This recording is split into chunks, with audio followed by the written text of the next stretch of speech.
Do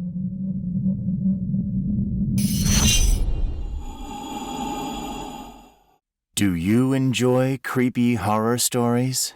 Be sure to subscribe and hit the notification bell for more spooky videos from Scare Street. Mother of Dolls by Sharon M. White. Pearl lived alone at the base of Big Bald Mountain. And at 77, she had a bigger collection of dolls than any kid in the area. Probably more dolls than all of them put together. Sunny had personally seen that awesome collection a few years back. The Mountain Crier, the local paper, had run an article on Pearl and her collection. It had been accompanied by several black and white, grainy photos. In the best one, Pearl sat in a rocker surrounded by all sorts of antique dolls, without even a hint of a smile. It was creepy, but Sunny had been intrigued. As he had looked from her to the dolls and back to her, he understood that the dolls had stolen her smile, and she had adopted their collective blank, glassy stare. That was the article that had piqued Sunny's interest in the doll collection at first. He had been 19 at the time. The article went into his vast scrapbook with his other strange and odd news articles. At the age of 23, he revisited that scrapbook. The heavy, dark tome was a welcome weight in his pale hands. Hands that had not seen much of the sun during his lifetime. He had always preferred night to day. Sunny had been locked away from his precious things for far too long and was delighted to be back in his own home, surrounded by all the things he cherished. His library consisted of 2 walls of floor-to-ceiling bookshelves that he had crammed full of the most exotic, weird, rare, and downright scary occult books. The other 2 walls held shelves that sagged from the weight of the thousands of trinkets he had collected since childhood. As he carried the scrapbook to his favorite reading chair, Sunny looked over all his things for the first time in 3 years.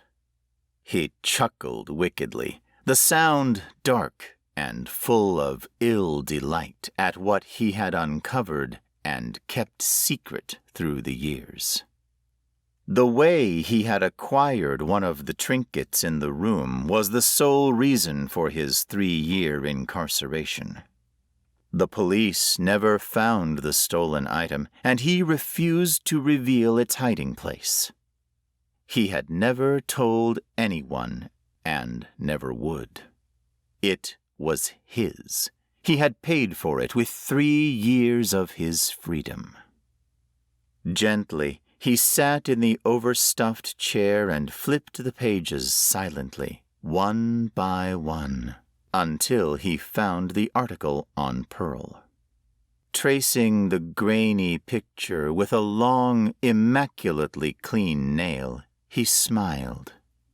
It was a foreign-feeling expression, stretching his face awkwardly. It had been years since he had smiled. That night, he planned to visit old Pearl and try his hand at striking a bargain with her. As she was getting on in years and had probably grown tired of the troublesome toys, he thought she would gratefully accept. That was, if there was anything of her own mind's free will remaining. If the dolls had not taken it all. As he waited for nightfall, Sunny made several rounds of the house. Inspecting every nook and cranny, he found no sign that anything had been disturbed during his long absence. It came as no surprise. Everyone in the neighborhood had always been afraid of him. They made it no secret that they thought he was a dark soul, tainted by the devil. And maybe they were right, he spoke to the empty room. Just before dusk, he started walking toward Pearl's house, using the shortcut through the town park. Mothers pulled their children far out of his path, stealing furtive glances over the children's tiny, precious heads to make sure he was completely avoided. He knew how Moses must have felt when he parted the Red Sea as people turned their attention abruptly in any direction but his, most of them moving quickly so that he could not even pass close to them. They act like I have something deadly and contagious in me. He grinned at the thought. Maybe they're right. Never doing or saying anything that could dissuade their opinions of him, he walked as he always had, alone and near the shadowed paths. He was certain that his smirk of self-satisfaction lent his pale, thin face the appearance of meanness. Just a touch of evil. Pearl's sprawling old Victorian house was as spooky and run down as its owner. Though he had only been there for a short time before being arrested all those years ago, to Sunny it was like coming home. Maybe she'll see me and feel like the prodigal son has finally returned. He chortled, knowing better. Sunny popping up unannounced would not make her happy at all. She did not like for people to know the truth about her and her dolls. A few minutes after sunset, Sunny stepped up to a window and peered inside at the dolls with their lifelike eyes. He watched anxiously to see if they became animated, as they had done many years before. They covered the entire floor, not a bare spot anywhere. So many dolls. It amazed him. For a while, nothing happened. Readying to give up and leave, Sunny saw a flurry of movement in the center of the room, where the largest, ugliest, and nastiest of the ancient dolls sat. Frayed, yellowed petticoats fluffed up and out over filthy, jointed plastic and ceramic knees. Cracked faces with chipped paint turned side to side as if the dolls looked at one another in greeting. Some blinked. Some had no lids to blink and stared wide-eyed at different points in the room.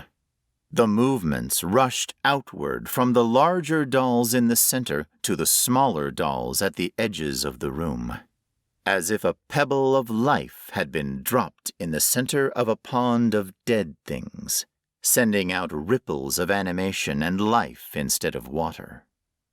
The jointed and movable dolls stood and shambled around until they reached the doorway and then exited. Excitement built inside Sunny's chest. He thought he would burst from it if he did not release it. He jogged around the corner of the house and found a window that looked in on the dolls.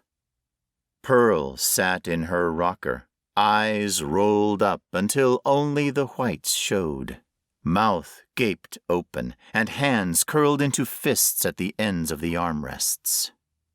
Her skin had a bluish hue to it, even in the amber light thrown by the flickering fire in the hearth. The dolls circled the rocker and created an unbroken link when they lifted their arms and touched each other's fingertips. Two wooden dolls equipped with jointed mandibles chanted in a language Sunny did not recognize. It sounded older than any human language to his ears. Dark particles drifted slowly toward the center of the circle, hovering above the heads of the dolls for a long moment, and then gathered into a smoky cloud above Pearl. Leisurely, the gathered darkness funneled into her mouth. Her body jittered and jigged in the chair, and her fists uncurled. The coloring of her age-spotted skin returned to its normal pallor, and her eyes rolled back down into their rightful positions. Finally, her bottom jaw eased up and shut completely. Sitting straight, she shifted and made her way to a standing position with mechanical, jerky motions. Looking around at the dolls with their hands raised and linked at the fingertips, she had an expression of fondness that Sonny could not dismiss. She loved them.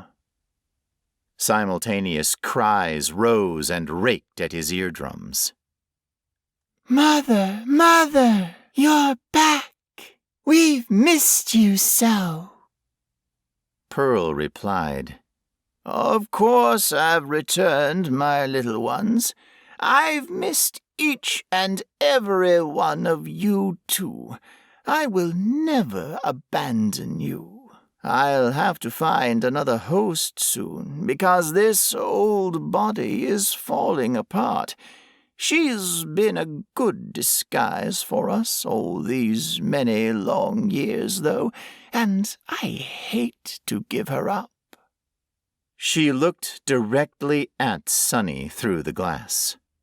He flinched as they made eye contact, and she smiled. Pointing toward the front door, she began to shuffle along the worn rug to offer him entry. With only a moment's hesitation to calm his hitching breath, he ran to the door. Having been certain that she would be unhappy about his unannounced visit, Sonny wondered why she was motioning him to the door, especially after he had witnessed her entering Pearl's body. The real Pearl must have died, and this entity, Mother, had completely taken the body. The real Pearl would have never let him in after the last time. Mother pulled the door open, stood back, and waved him inside with that same plastered-on smile. A doll greeted him in the foyer and asked, "Will you be my mother?" Without a single thought as to what he would leave behind, he nodded, turned to Mother, and opened his mouth. She reached in, pulled out his soul, and let his lifeless body sag to the floor. Kneeling by his head, she breathed out the demon Mother, who then entered his mouth, rejuvenating and enlivening his body. As he stood, Pearl's body flopped against the floor, releasing Sonny's soul from her grasp. Disembodied, he flitted around the house until he found a suitable doll, a boy doll, that he could inhabit for as long as the demon Mother would have use of his body. If he could not become a powerful demon, at least he would have the satisfaction of having one use his body to manifest on earth and allow him the rare privilege of doing her bidding. In that time, he would gain some of her knowledge. Then, maybe, just maybe, one day he could rise to a position of power and be summoned by practitioners of the dark arts. He would recruit initiates, followers, worshippers, and become godlike, as he thought he had done 3 years prior when he stole Pearl's voodoo doll. The doll had only been one of her collection, not the demon goddess he had believed it to be. But now he might have a chance to play an important part in the world of which he had always dreamed. Of course, only time would tell. Sonny had all the time in the world now. We hope you enjoyed this story. Are you looking for more creepy horror stories? Click the link in the description or search Scare Street on Audible for a list of all our bone-chilling titles. Don't forget to like, subscribe, and hit the notification bell for more spooky videos from Scare Street. See you in the shadows.